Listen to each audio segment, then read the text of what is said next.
If you have a question for Dr. Donna, please do leave it on my page and I will be happy to answer the question for you.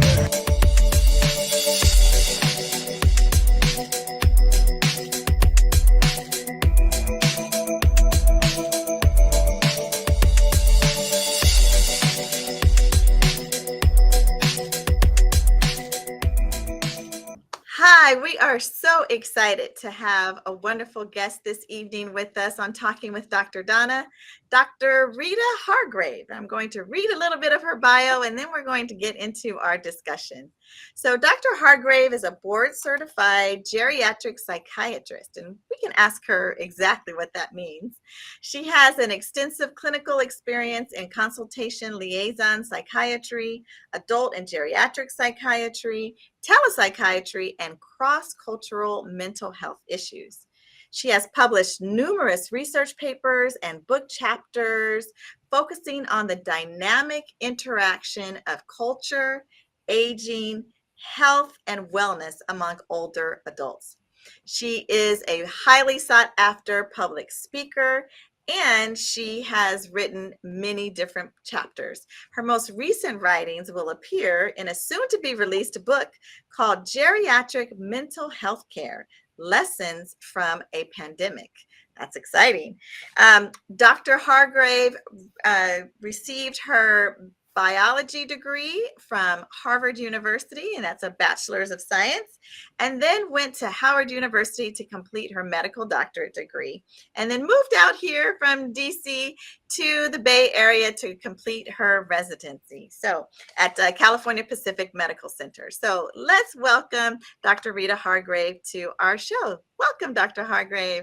Thank you so much for inviting me. Well, I'm glad to be here. Thank you so much for having us. So a lot of times people have lots of things in their bio like you do, and people are not quite sure what they are. So can we maybe just start with, what is a geriatric psychiatrist? Well, the geriatric psychiatrist is a subdivision of adult psychiatry. I mean, I see folks, basically adults from 18 to whenever. But to have a particular focus on geriatrics or people over 60 really involves incorporating and being attuned to managing chronic health issues. That's probably one of the biggest things that makes it a little bit different from dealing with younger folks. So, so many older adults have ongoing issues with high blood pressure, diabetes. They, may have cancer and wind up in hospital. So how do you understand what the effects of the illness is, and how does that interface with their previous mental health history and the family that's around them? So it's a real special focus on the combination of chronic health issues and also mental health issues and how they impact older adults. And often this is an area that hasn't gotten a lot of attention, so it's hard to develop and access resources for that group of folks because they just there hasn't been as much emphasis on it in the general medical community. But I think that's definitely changing. There's much more of a push to look at preventative health issues. It's so again, it's not just dealing with chronic illness. It's also how can we age in a more healthy and spiritually fulfilling way. Yes, that's great. And that fits right in with what, our platform of our show, which is about generational health and looking at every single generation and how we can impact the health of that particular generation to really help to end the cycle of premature death. And so that sounds like you're right in line with our general generational health philosophy. But tonight we wanted to kind of talk and focus in on dementia. We have lots of questions and people ask lots of questions and are a lot of confusion around what is dementia. So can you tell us, what is dementia? Well, dementia is an illness. It starts off as a brain disease that tends to evolve as we get older and involves a number of different changes in how we think and how we behave. I think the Alzheimer's Association is a wonderful resource to understand the intricacies of Alzheimer's disease and to find resources. Now, one of the things they've done is look for early warning signs because we are increasingly trying to intervene early if signs do occur. So I think what most people think of is dementia is you forget things, and that definitely is part of it. Things that you used to be able to forget, and it's more than forgetting your keys. It's not only forgetting your keys, but forgetting how to backtrack what you're doing to actually find the keys. And there may be multiple things that you forget to do. So the memory problems are probably the hallmark as it occurs in older adults. Another thing that comes up in terms of a warning sign is having difficulty planning, like not being able to do things like plan for a vacation or sort out what do you need to buy at the store. So difficulty in planning is another sort of early situation. I know this was an issue with both of my parents, and what I noticed with my dad is when I would come to visit him in D.C., there would be all sorts of notes around the house, written notes about things that he needed to do that day. Now, he'd always been a list maker, but when we're talking about Post-it notes on the refrigerator, in the car, that was a substantial change in how he had operated before. So he was aware of it and was trying to modify his behavior to sort of take that into account.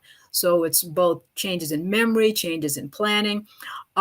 A third one, which is a common one, is having difficulty completing daily tasks, like remembering to shower, remembering to eat, remembering to shop. Those are things we kind of take for granted. But if we're starting to have trouble with memory, if we're feeling more tired and run down as this illness progresses, we will not be able to do things.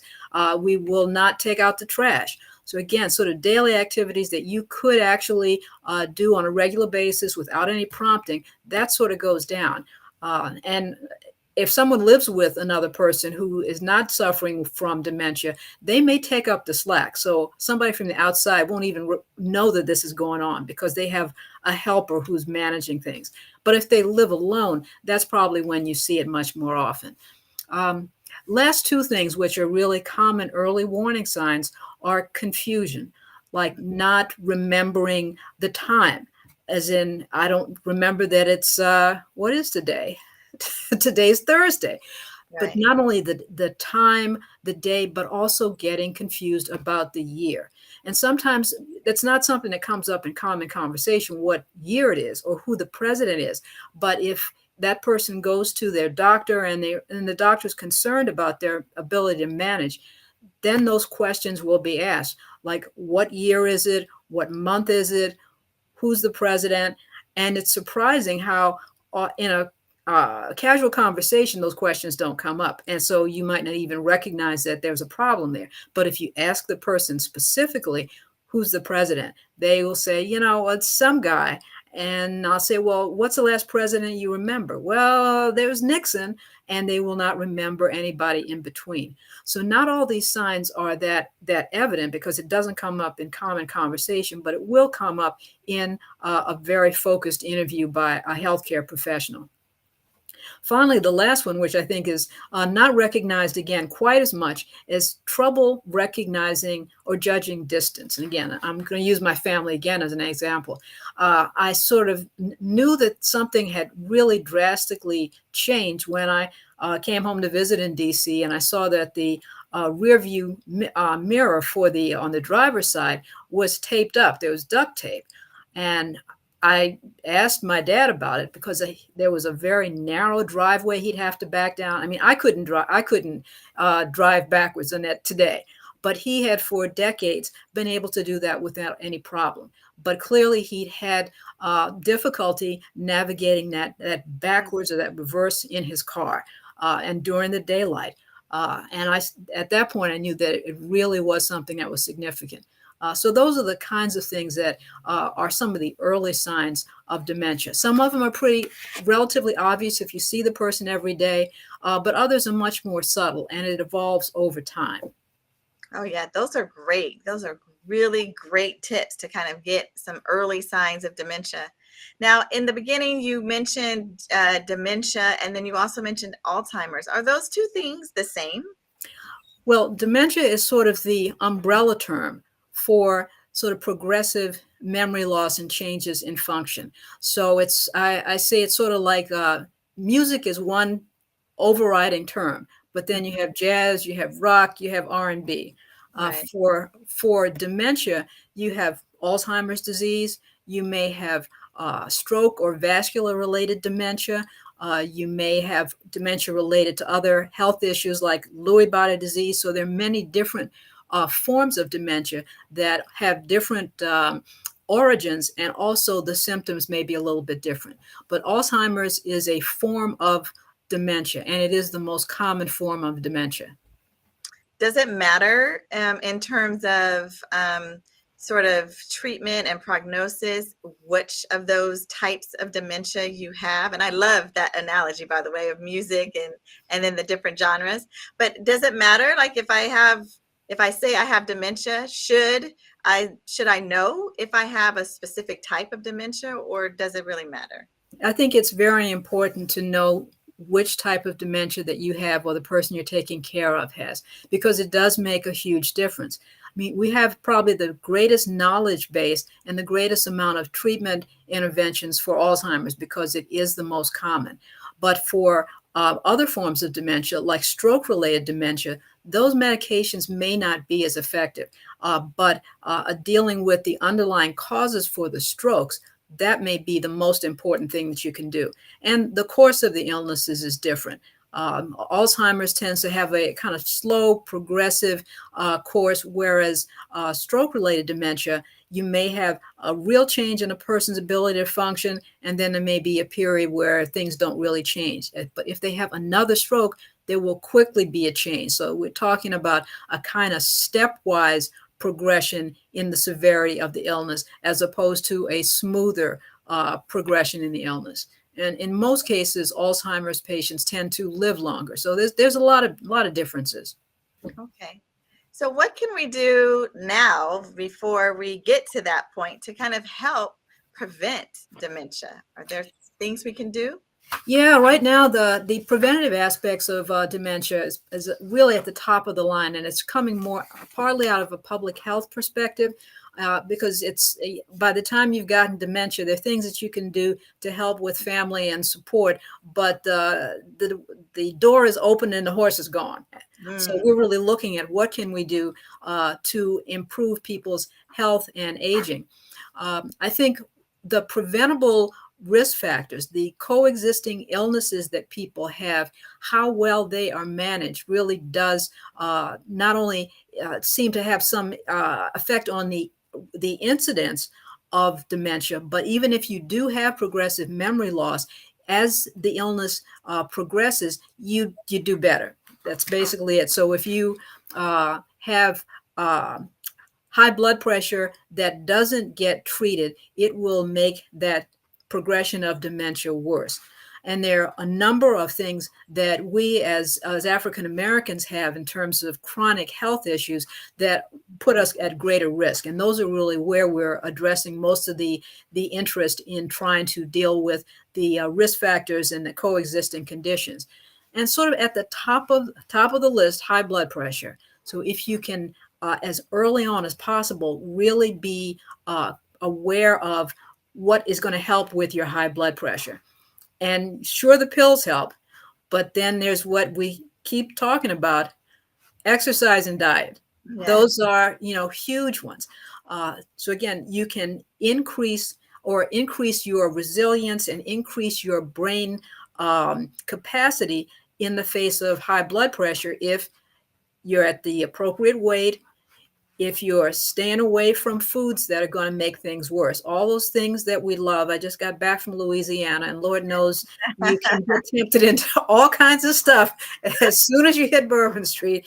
I mean, I was thinking I was there no more than 3 hours, and I already had changed my eating routine. I was there with the grits and the bacon and the biscuits. I mean, I don't usually eat that stuff during the day, but it's so tempting, and it's food that I grew up with coming from DC. But sort of thinking really a lot about healthy eating, also things like sleep. We are now more and more understanding that sleep is a necessity for brain health. that your body needs some time to clear away all the debris that's happened during the day, and that means getting good sleep. So again, hypertension, sleep problems. Those are two big ones that we have a lot of information about. And it goes directly to speak to brain health and wellness. Alcohol, that's a third one, because alcohol kills brain cells. Alcohol kills brain cells. Now, there's debate back and forth about how much you can safely drink, but if you're drinking on top of being overweight, having high blood pressure, having a history of memory problems, you really got to think about, is it worth it? Is that extra drink worth it? Right. Those are some of the lifestyle issues that we talk about. Now, some of the other things that we are really encouraging people to do is to think about learning, thinking about keeping your brain active throughout the course of your life. Because one of the things we have noticed is that people who tend to keep their brains active, they have what we call cognitive reserve, or they have brain cells that are so active and remain so vital that even as the illness progresses, they tend to do better. And it may mean something as simple as reading on a regular basis, joining a book club, playing bid whist, or playing chess, but anything that writing is a wonderful way of doing it. And again, these things are really being recognized by brain health specialists, and people are coming together to find ways to really do that. So keeping your brain healthy. Finally, two of the other things that are sort of we didn't think about a whole lot: hearing loss. Hearing loss as a predictor of worsening cognitive performance or memory is really a key one. Is that what we've really noticed is that people who have hearing problems tend not to interact quite as much. They get more withdrawn, and it sort of helps that deterioration of thinking and memory and interacting with other people, because they're basically their hearing shuts them off from outside influences. The last one I want to speak on is actually connections with other people. Social connectedness is kind of a key part of not only how you feel emotionally and spiritually, but it also keeps your brain active because you are interfacing with other people. So these are things that I think are some people think it's difficult to do that in our kind of urban settings. But in the old days, when everybody sort of lived together or close to each other, you were part of a community. And there was no television, so you were reading the newspaper. Like my dad was a big newspaper reader or magazine reader for forever, and he and my mother were both involved in church activities, and they had family close by who would check on them. It was kind of built into their life. Now we have to think about it in a very a very thoughtful way about how do we continue to have those connections and have those influences throughout our life. And again, it's difficult to change behaviors in the later in life. So the earlier you start thinking about brain health, the same way you think about heart health, the easier it will be to continue those things as you get older. Wow, those are really, really great tips. Thank you so much. You had me worried there. I have to say, I'm going to go.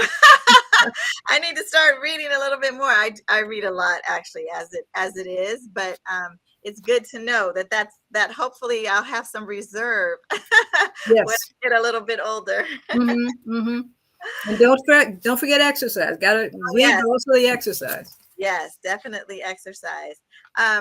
So one of the things I want to ask you about, I know a lot of people ask about, is the genetics of dementia. Mom may have had dementia, or grandmother may have had dementia. Does that put, me at a higher risk for getting dementia if someone else in my family has also had dementia? I know there's been a lot of interest in trying to determine what are going to be predictors of developing dementia. And I think one of the simplest and most straightforward ways of looking at that is looking at genetics, because the science is actually there.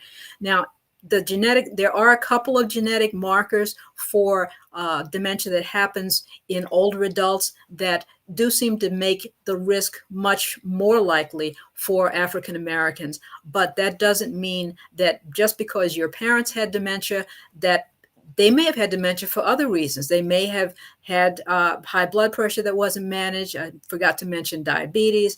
So there is a genetic risk, but the other determinants, the other influences also have a major impact, particularly for African Americans. Yeah. And I think, what you said, exercise and diet, we talk about that a lot on this show. We have a food of the month that we really encourage people to eat healthy. And this month it's avocado. Oh, wow. Yeah. Yeah. So lots of good, healthy fat. So it's really important. And I want people to understand that everything is connected. So the exercise, we talk about our brain as if it's independent of the rest of our body, but it doesn't. And clearly, even in dementia, how your blood pressure, how your diabetes, how those things are controlled also impacts your brain. So that's great to hear. Now, you're involved in a really interesting pilot with UC Davis called the Good Life Program. Can you talk a little bit about what that program is and what it is that you're attempting to look at? So the Good Life program is a great place to start if you want to make those kinds of changes to help with overall brain health. So what we say is, the Good Life helps you make better food choices. It encourages greater exercise. It helps you expand your social network, and it also feeds your soul. So it really gets to the core of the things that we know will improve brain health.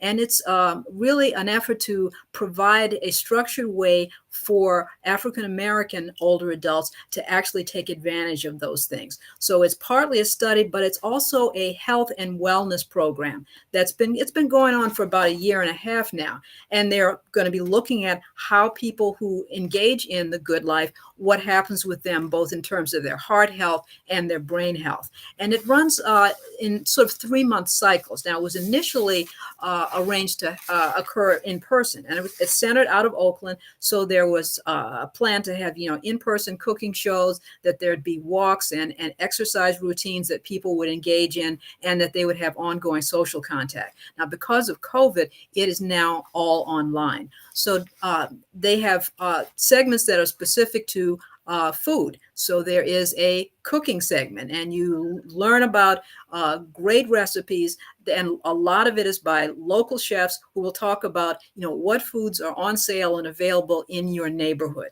So they will assume that you have access to healthy foods, and you may have to look for them, but they take what's in season and they create simple recipes, and it's a lot of fun. Everybody wants to know how to cook a good meal quickly. Yes. So that's really at the top of the list.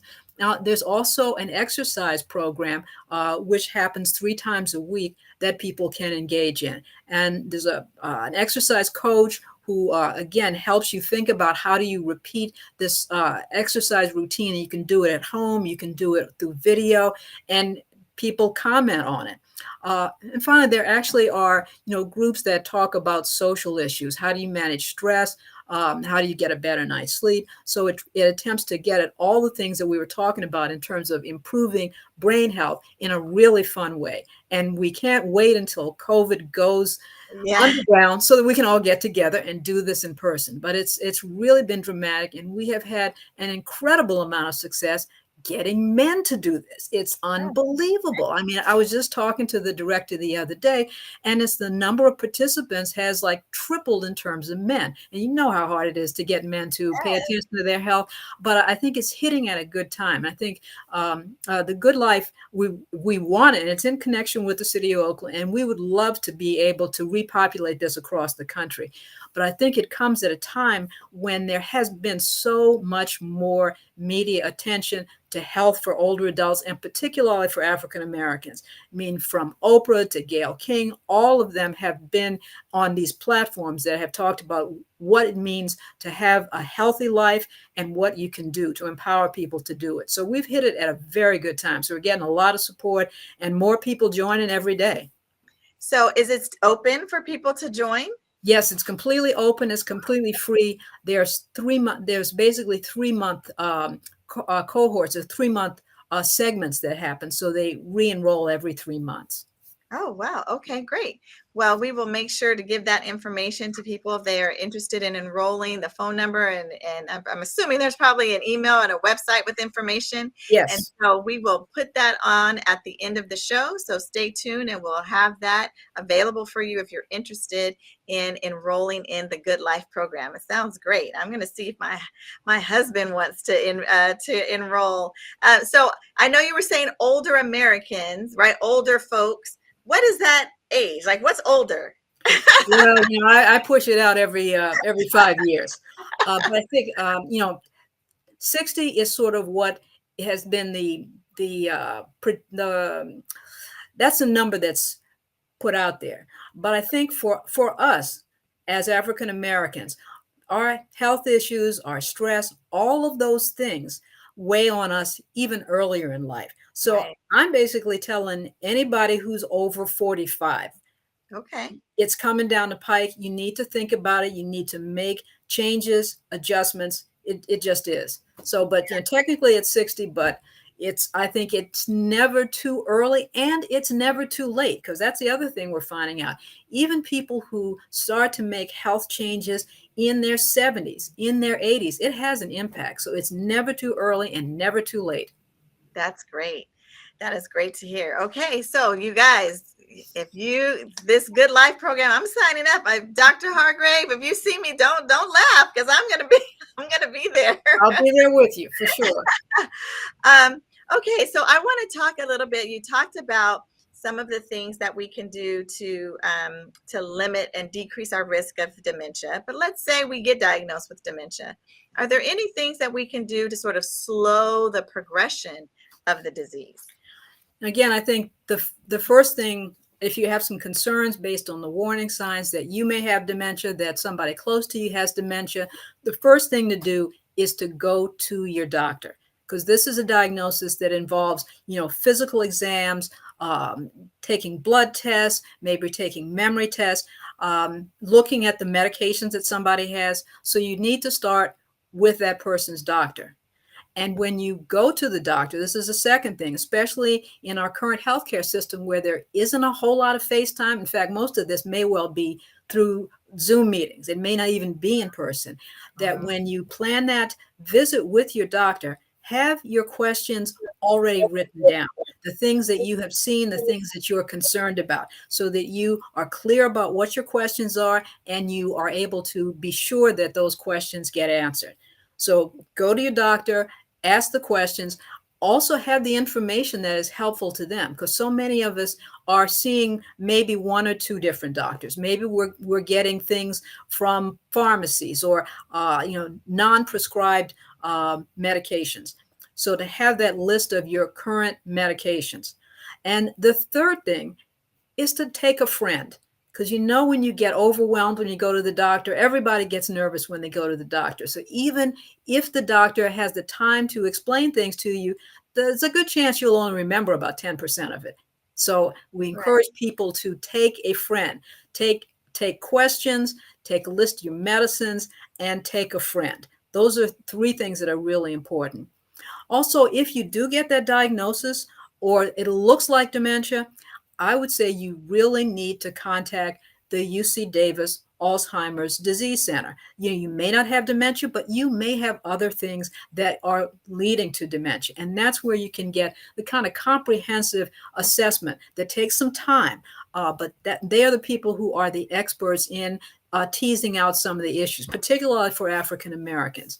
And finally, just for general information, to put all this together and to have resources, say in the middle of the night, if you have a question in the middle of the night, the Alzheimer's Association, www.alz.org, because they have a lot of information on their website. They give seminars, and they have a 24-hour-a-day hotline for questions. So those would be the things that I would say can help you feel really well prepared for your doctor visits, that can give you resources and contacts after that visit. Wow, thank you for those resources. That's great. And we will definitely put those up again at the end of the show so that you can see the websites and the information that Dr. Hargrave just gave. All right, so final question, Dr. Hargrave, and I know you have a book that's soon to be released called Geriatric Mental Health Care Lessons from a Pandemic. What lesson from the pandemic did you learn from the geriatric side? I think it's what we already knew, but then it's been highlighted. We need more information. We need better resources. And from our end of things, we need more advocacy for resources and support. Because we know there have been problems in terms of people getting access to hospitals, to getting access to medicines, to getting access to healthy food. Now it's time to stop talking. It's time to start doing. So there are a lot of organizations out there that are going to be looking at how can we prepare for the next big health crisis, and you need to be working with them. And we need to have a particular focus on what are the things that we need in our community. And I think this is the time for advocacy. And I always tell people, if you have any kids, grandkids, there is a place for them in healthcare, because we need your energy in your bodies at every stage of healthcare. Absolutely. Well, Dr. Hargrave, we so appreciate you coming on today and just really giving us this information about dementia. I know I learned a lot, and I know that our audience has learned a lot. I'm going to give you the final word. Anything else that you would like to tell us, to say about our health, and anything in general? Stay healthy, stay happy, stay active. Perfect. Thank you so much, Dr. Hargrave, and thank you for being a part of the Generational Health Network. We appreciate your time tonight. Thank you so much.